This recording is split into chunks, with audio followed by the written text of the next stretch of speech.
అందని ద్రాక్ష పళ్ళు. అనగనగా ఒక ఊరిలో ఒక నక్క ఉండేది.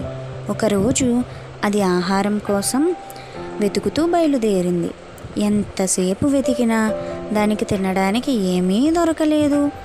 ఆకలి దహించుకుపోతుంది. ఆహారం కోసం వెతకడం మాత్రం మానలేదు. దానికి ఒకచోట ద్రాక్ష తీగలు కనిపించాయి. వాటికి ద్రాక్ష పళ్ళు గుత్తులు గుత్తులుగా వేలాడుతున్నాయి. ఆ ద్రాక్ష పళ్ళు బాగా పండి నోరు ఊరిస్తున్నాయి.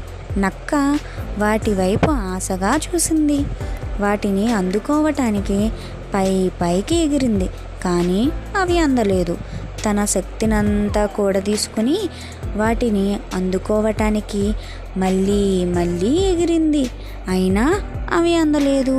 దానితో నక్కకు ఆశాభంగం అయ్యింది.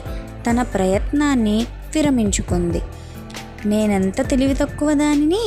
ఈ ద్రాక్ష పళ్ళు ఒట్టి పుల్లన. ఈ పుల్లటి పళ్ళు కోసం ఇంకా ప్రయాసపడటం దండగా అని తనను తాను సమాధానించుకుంది. వేరే ఆహారం కోసం వెతుకుతూ అక్కడి నుంచి వెళ్ళిపోయింది.